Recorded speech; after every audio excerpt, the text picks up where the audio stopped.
Face facts. You know it was gonna happen. I knew it was gonna happen. So what's the surprise? Huh. You know, sometimes things are too gullible. Things happen, you know, they're too predictable. It's crazy, but there it is. So Fastlane's in the books as of last night. You know, SmackDown is always a better show. Did it prove that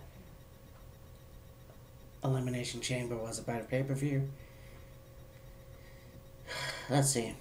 Let's see how this goes. The Road to WrestleMania begins. So we get the pre-show. We have Swan, and Akira Tozawa, who defeated the Brian Kendrick and Noam Dar. Now I can't remember how my friend Kyle and I put it when we did our preview show. By the way, I wish he was here. I'm not sure. I'll have to do another review with him at some point. I should. But I thought, you know,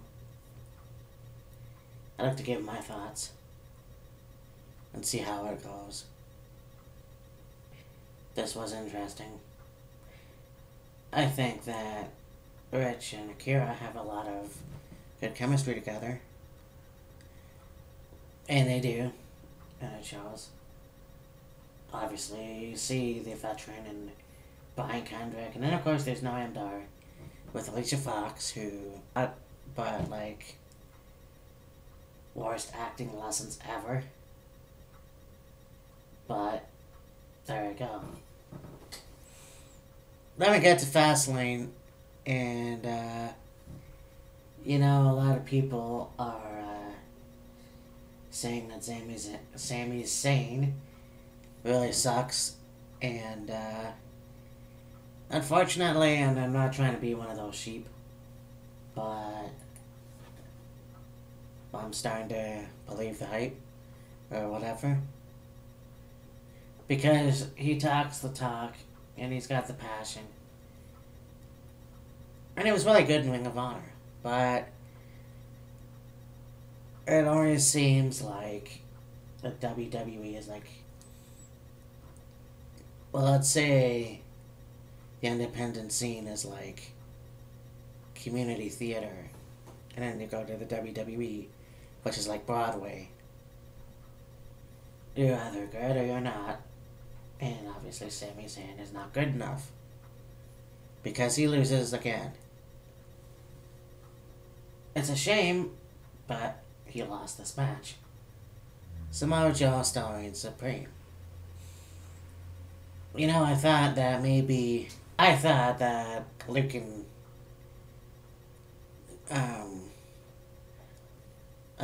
Kyle were gonna keep the titles. A friend Kyle said that Enzo and Big Cass were due for a reign. Well, unfortunately,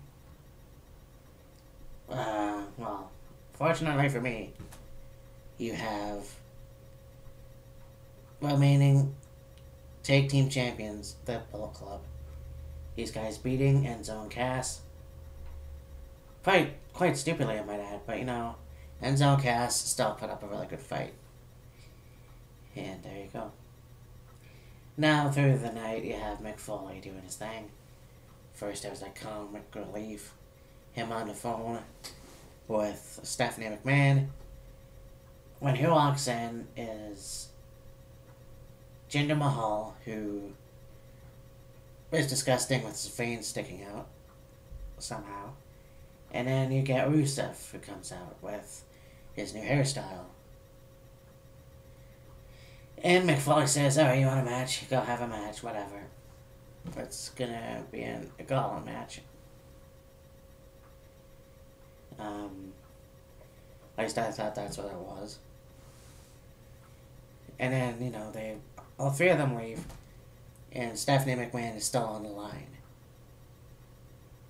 Okay, whatever. Then we get singles match, Sasha Banks versus Nia Jax. I figured Nia Jax was going to go through Sasha Banks. No problem. And that's exactly what happened.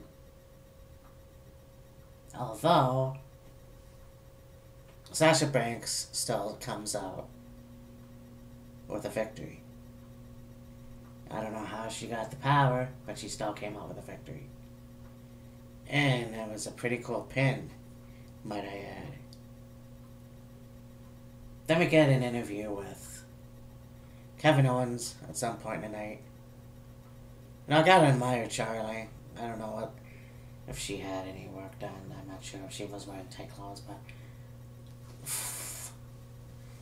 Anyways, it's like Kevin Owens coming out with the title and looking sharp. You don't see a lot of wrestlers coming out when they're champions with their suit and their tie. And I was impressed. But, he's talking about how he's going to, defeat Goldberg, all that kind of stuff. Not being afraid of Goldberg. So it'll be interesting to see how that may return. But then we get this gauntlet match. What started it off with Jinder Mahal and Rusev. Eventually led to Cesaro, who came out and beat Jinder Mahal when he was distracted by Rusev. So then, Rusev gets in the ring, beats the shit out of Jinder Mahal. Who else but the Big Show comes out. So it's Big Show and Rusev. And the fact of the matter is yeah, the Big Show has been a veteran for years. But could you have not at least had Rusev go over? No, of course not. Why? Rusev should get a push. He's pretty popular. Whether he's a heel or not, he's still pretty popular. He still can wrestle better than the Big Show, I think. So Big Show won. Then we get the Cruiserweight Championship match with the two-pits gentleman Jack Gallagher versus Neville. This was a very cool match. And I really like the way that Neville moved in the ring. He was a good heel.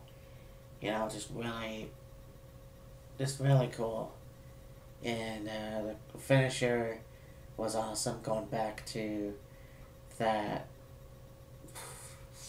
I can't remember what that moonsault's called, unless it's just called a moonsault. But yeah, so Neville retains, which I think I said that what was gonna happen. I believe that Jack Gallagher should keep going with his feud until WrestleMania, and then we'll see Jack Gallagher pull off and win and become new Cruiserweight Champion. I just didn't think it was his time right now. Then we get Roman Reigns versus Braun Strowman. And again, you look at the new guy versus the guy that's been around, and well, not a veteran, but a guy that's been around for a few years, and Roman Reigns. And this match was cool. I mean, I thought Roman Reigns was going to win. No doubt about it, I thought Roman Reigns was going to win. I just, don't understand why people are, constantly shitting on this guy. Because, yeah, he's not a very good talker, but he seems to just be better in the ring. Now, there was a point where, okay, so Braun Strowman's been in the ring with all these wrestlers. He's beaten all these wrestlers. He's never been pinned. He even decimated the Big Show at one point. But Roman Reigns found a way to do it. It took a long time, but he found a way to do it. And, he had the tables broken, the announce table broken. He had a lot of cool stuff that happened during this match. So, yeah, this was a really good match. Then we get, the Raw Women's Championship match. Bayley versus Charlotte. Now, a lot of things I've heard is that, you know, Bailey goes, yeah, Charlotte, maybe you should do this match without Dana Brooke in your corner. It's like, okay, sure, that's fine. Well, who comes out in the middle of their match? Sasha Banks. So the fact of the matter is, what was the point of that? So Dana Brooke couldn't be in the corner of Charlotte, but Sasha Banks could. Makes no fucking sense. Mine, just the fact that, maybe you could have gave the hint that after the match, Sasha would turn on Bailey after her win, but no, nah, nothing like that. And you basically just kiboshed the fact that Charlotte always wins on a pay-per-view. I like the fact that you could still have Bailey as the champion, but still, this made no sense because there was rumors that Sasha Banks was going to turn heel. And if you're going to have her turn heel, I would have had it at WrestleMania. Or no, I would have it at Fastlane. Then they would have a match at WrestleMania. Unfortunately, that didn't even happen. But then we get to the main event, and obviously I didn't want this to happen. I pretty much knew this was going to happen. Like, I wanted this to happen, but not in the way it did. So, Goldberg comes out. Very cool reaction. Stuff like that. His security guards follow him out to the ring. He goes in, waits for Kevin Owens. Kevin Owens comes out. Begins to toy with with Goldberg. And eventually gets in the ring. Bell rings, goes back outside. Then he gets back in the ring and he calls him on. Well, then, whose music hits? Chris Jericho.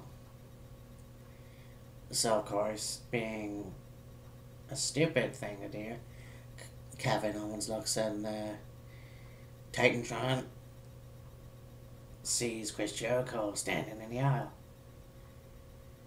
So Kevin Owens turns around, gets a spear, gets a jackhammer. 1, 2, 3. The new champion, Goldberg. And that's exactly what Goldberg said was going to happen on Raw last week. Now, do I think this is a stupid thing? Well, here's the bad part of it. He's a part-timer. I've heard it all. He's a part-timer. Why did he win a belt? Blah, blah, blah. But here's the thing. Well, there's two sides to that. Or there's two things to that. He's a part-timer, and he's going to lose to Brock Lesnar at Mania. That still could happen. Maybe he'll win. Who knows? But also, you have Kevin Owens and Chris Jericho. Chris Jericho is the U.S. champion. So if Kevin Owens retained the title, then you would have had champion versus champion, and that doesn't make any sense. It doesn't make any fucking sense for Seth Rollins was the U.S. champion and WWE champion at the same time. This isn't going to make any sense. Or this wouldn't have. So now you get Brock Lesnar and Goldberg, who's actually going to fight for something. Wrestle for the Universal Champion. And now you're going to see Kevin Owens and Chris Jericho for the U.S. Championship. So, there's really no problem with that, except the fact that, yeah, I wish Jericho would have ditched the U.S. Championship if Kevin Owens retained. Then they'd have a match, because really, Chris hasn't really had that big a push since the world title. And now back then was a WCW title. And they just called it the world title. So, it wouldn't have killed the WWE to have Chris Jericho and Kevin Owens for the World Universal Championship. But it is what it is. So this pay-per-view was not bad. It wasn't great, but I could think of worse. Elimination Chamber was a lot better, I think. But, well, everyone will disagree. I'll talk to you later. Bye.